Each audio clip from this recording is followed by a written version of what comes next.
Warahmatullahi wabarakatuh.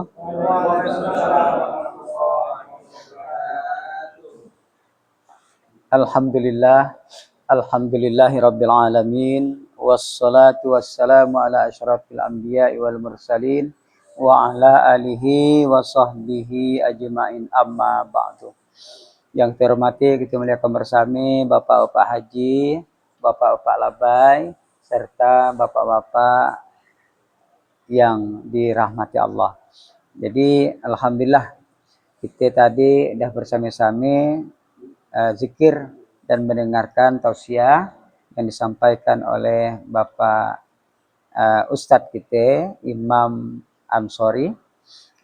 Dan sekarang kita akan membacakan beberapa hadis dalam kitab Lubabul Hadis. Lubabul Hadis. Membaca kita intisari hadis.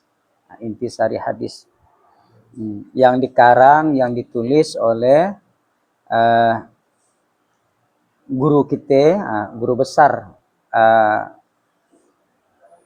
bukan dia tu dan sejaman dengan kita, ulama besar dia, Jalaluddin bin Kamaluddin As-Suyuti.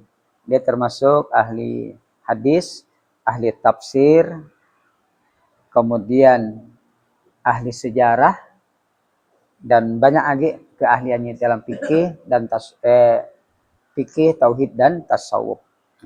Kita membacakan di situ ada fadilah al-babusani, ada fadilah fi fadilat la ilaha illallah, fi fadilati la ilaha illallah, fadilah. Jadi kita membacakan ada dua hadis itu, karena yang lalu dah kita bacakan. Bismillahirrahmanirrahim. Itu kata Rasulullah. Wa qala sallallahu alaihi wasallam. Sallallahu alaihi wasallam bersabda, apa kata Rasulullah? Man qala la ilaha illallah Muhammadur Rasulullahi marratan. Barang siapa, kata Nabi, yang mengucapkan la ilaha illallah Muhammadur Rasulullah satu kali, ghufira lahu zunubuhu wa in kanat misla zabadil bahri. Dia diampunkan baginya dosa-dosanya walaupun sebanyak buih di lautan.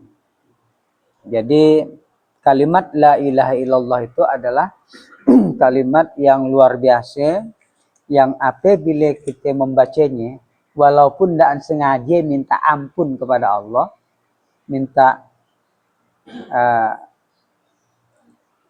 minta ampun kepada Allah, minta maaf ibaratnya, maka Allah tetap mengampunkan. Jadi kalimat la ilaha illallah adalah salah satu kalimat untuk meminta ampun kepada Allah. Walaupun tidak sengaja kita umpama. Walaupun tidak kita padahkan, ya Allah ampunilah aku. Jadi dengan kita membaca la ilaha illallah, maka dosa kita sudah terampuni oleh Allah. Asal ikhlas dan murni karena Allah Ta'ala. Kita membacanya. Kalau tidak ikhlas, tidak murni, barangkali tidak mendatangkan manfaat untuk pengampunan. Nah, bayangkan kata Rasulullah, apabila kita membaca kalimat la ilaha illallah ditambah dengan Muhammadur Rasulullah, maka dosa-dosa kita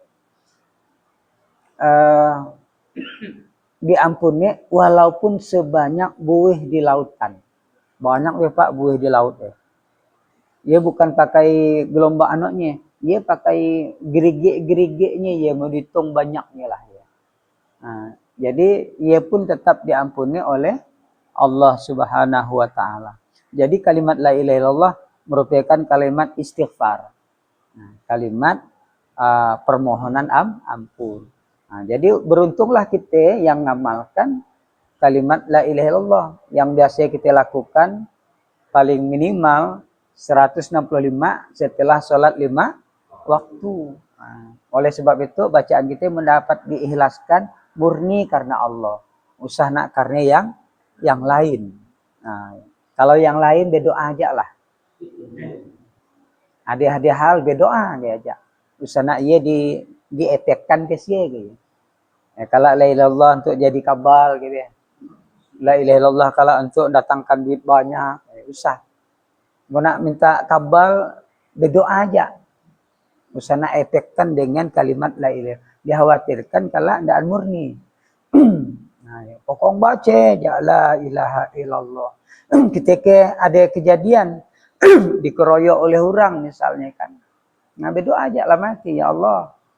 Orang tu banyak meroyok aku tu. Mendaan kau bantu aku tidak mampu ya Allah. Mati dia kalau ngaku. Apakah aku sesuai dengan takdirmu atau tidak dan sebagainya. Nah insyaAllah dengan demikian karena kita dah sering beramal, sering beribadah, ya sedikit banyaknya pasti Allah cinta dengan kita. Kalau dia dah cinta dengan kita, ya sulit nak diomongkan lah. Jangankan Allah, orang tua cinta dengan kita dah bukan lagi kita mendapatkan manfaat. Kan gitu. Orang kaya cinta dengan kita dah bukan lagi kita mendapatkan manfaat dari kekayaannya biasanya. Nah, gitu. Jadi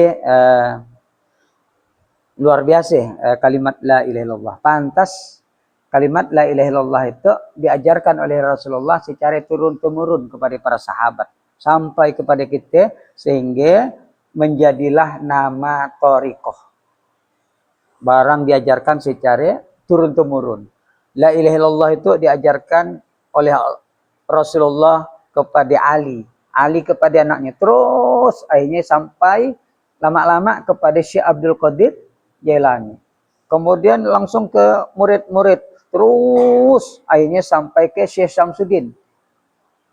Guru dari Syekh Ahmad Khotib Sambas. Akhirnya Syekh Ahmad Khotib Sambas mengamalkan kalimat la ilaha illallah. Sampai terus akhirnya pada sampai ke kita. Sangat beruntung kita. Nah, karena kita mendapatkan kalimat yang memang kita pakai berguru. Jadi kemudian yang kedua, untuk luar biasa juga fadilahnya.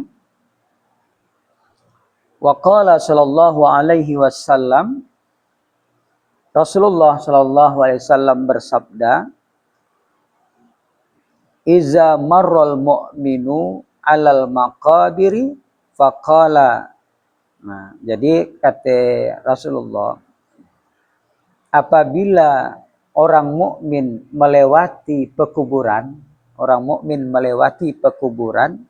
lalu faqala, lalu ia membaca, mengucapkan la ilaha illallahu wahdahu la syarikalah lahul mulku wa lahul hamdu yuhyi wa yumitu wa huwa hayyul la yamut biyadihil khairu wa huwa ala kulli syai'in qadir. Jadi bacaannya ya Pak. Lalu kata Rasulullah melanjutkan, nawwarallahu tilkal kubura kullaha. Allah menerangi semua kuburan. Jadi yang tadi misalnya seseorang membaca ketika dia lewat atau dia mampir di pekuburan lalu membaca ya tadi la ilaha illallah wahdahu la syarikalah sampai seterusnya, maka Allah menerangi seluruh kuburan yang ada di sekitar dia. Nah, kalau kena beri terangnya kan berarti mendapat nikmat orang-orang kubur di sini. Nah, yang gede, nah, kan, mendaan cahaya kita mati di kubur sia, kalau ada orang bacakannya, muntang sian sinar anak cahaya bangkit age ya, sian yang mula ya. Nah, cobakan ya, mati dulu. Kalau ada si ayam bacakannya, mundisik bangkit dari kubur, baru nak bangkit tapi taburan orang. Insya Allah, kalau itu dah perkataan Rasulullah. Lalu lanjutannya, wa ghafara liqailiha, dan dia maksudnya yang tukang baca. Nah, dan Allah mengampunkannya khusus bagi orang yang membacanya. Jadi dia diampunkan oleh Allah khusus bagi yang membacanya tadi. Nah, lalu ditambah lagi wa katabalahu alfi hasanah, dan dicatat, ditulis baginya 1.000.000 kebaikan. Bele 1.000.000. Kita sedekah sekali sampai 1.000.000 kali kayak. Nah, bayangkan Pak, luar biasa pahalanya. Nah, karena apa? Keikhlasan dalam membaca. Lalu ditambah lagi oleh Rasulullah wa rafa'alahu alfi darajah, dan diangkat baginya 1.000 derajat. Maka dapat dibuktikan Pak, menurang selalu ziarah kubur melewati kan termasuk salah satu kan. Lalu dia membaca ya tadi, apalagi sampai ziarah kubur. Biasanya derajat orang ini jarang kena rendahkan Pak. Makin lama makin naik Pak. Banyak ulama-ulama. Imam Syafi'i di kuburan gurunya 40 tahun Pak besundang. Ternyata diangkat derajatnya oleh Allah. Jadi orang-orang yang sering ziarah kubur, dia nanti diangkat. Tidak mungkin direndahkan oleh Allah. Tidak mungkin. Jadi mendapat dijadikan agenda ziarah kubur teh. Jadi senak dianggap remeh ziarah kubur. Ya orang mati dah ya be. Berdoa aja di rumah kan ya dah nyampai juga. Betul nyampai, tapi perbedaannya berbeda. Orang yang ziarah kubur baca, ya Allah, sekiranya bacaan Al-Fatihahku mendapat pahala di sisimu, maka ku hadiahkanlah kepada kedua orang tuaku, kepada guruku, kepada sahabatku. Kita baca langsung, berarti 2 yang didapatkan. Pertama, kita berhadapan dengan ahli kubur yang di sini. Ahli kubur dapat melihat kita. Dia kan dah hancur. Tulang belulangnya dah hancur, dah lama. Mana dia bisa melihat? Yang melihat bukan tulang belulang, bukan kepalanya, tapi yang melihat adalah rohnya. Rohnya kan dah mati. Yang mati hanya tubuh. Jadi deh. Kemudian sami aja bagus kita berdoa aja di mana? Di rumah. Kan ya nyampai juga, betul nyampai. Dapat juga pahalanya tadi. Tetapi dapat kita bedakan gitu. Misalnya kita punya anak. Rumah kita di Paluh, Sambas. Lalu punya anak 2 laki-laki samanya. Yang satu kerja di Malaysia, yang satu kerja di Jakarta. Lalu yang di Jakarta waktu Lebaran datang langsung memberikan hadiah kepada orang tuanya. Yang di Malaysia tidak datang, hanya kirim paket. Sama-sama menilainya, kalau anak yang datang memberikan 1 juta, anak yang tidak datang memberikan 1 juta. Kira-kira mana yang lebih senang orang tuanya? Yang datang Pak. Karena dapat menyaksikan anaknya. Yang paket sih ya gembira juga, tapi lebih gembira yang datang paket sekaligus orangnya.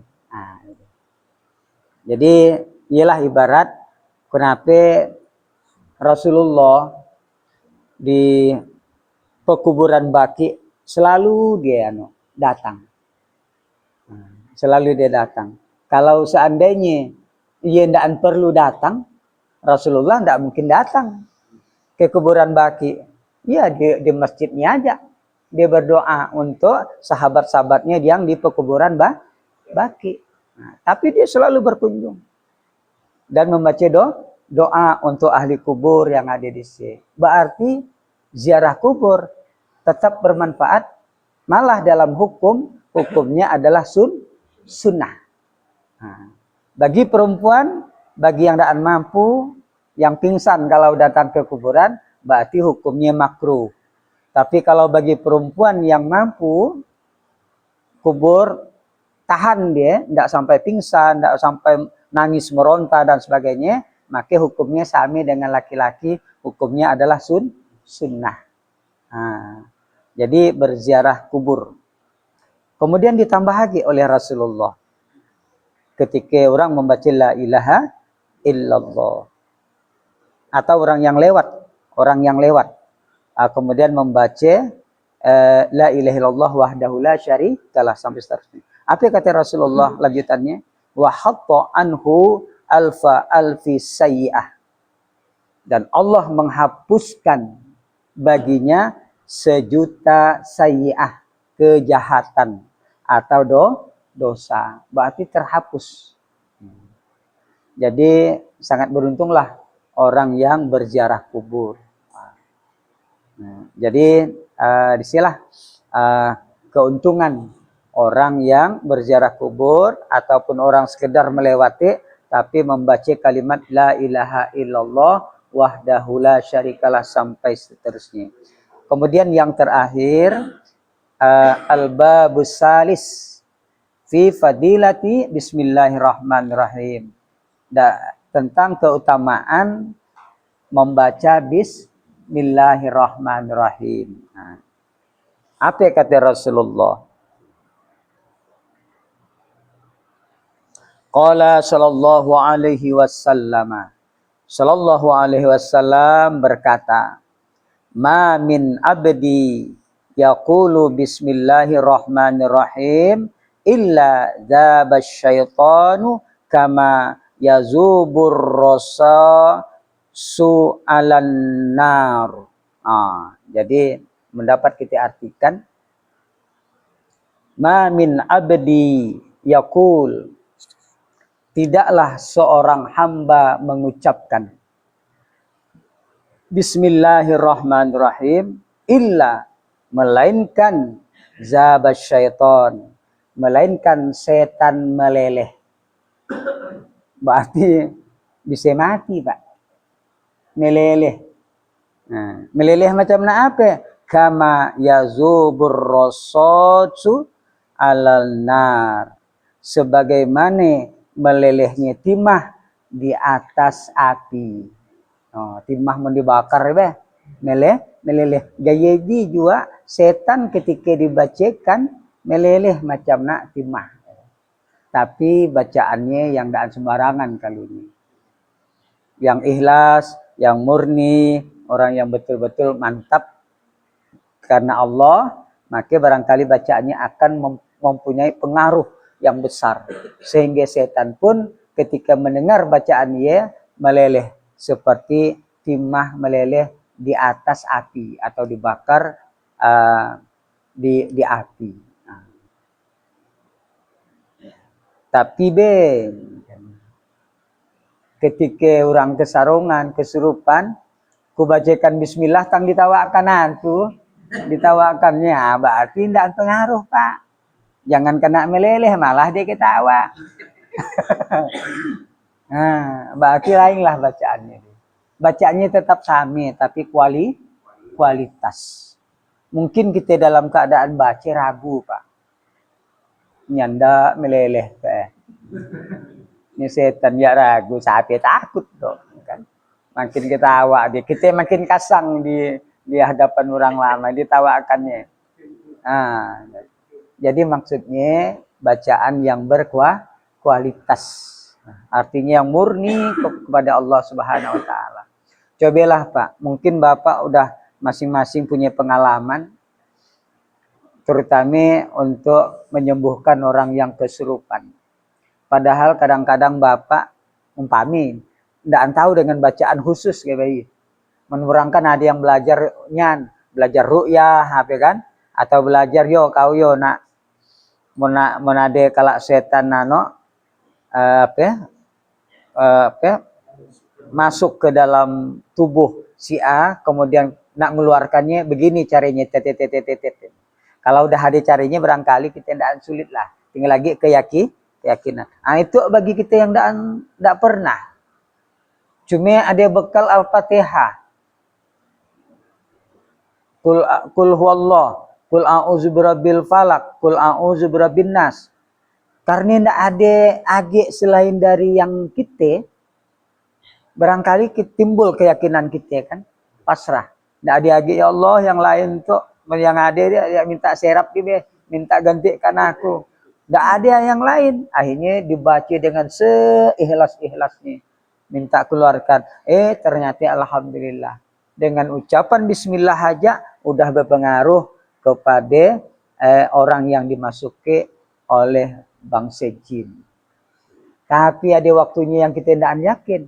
Kita bacakan 10 kali bismillah Al-Fatihah, malah dia ngakal ketawa. Si lalu ganjutnya. Lalu jarak lah kak ye gitu. Nak jadi ye. Memang dia untuk menghadapi macam ye kita tidak boleh kalah red. Kalah gap tidak boleh. Menitawakannya tawakan juga deh.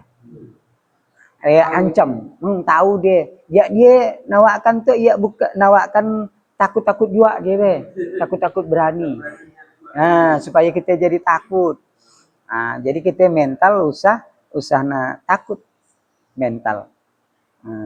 Karena di situ pun dah mendahkan bahwa bismillah aja berpengaruh kepada bangsa setan. Apa lagi yang lain.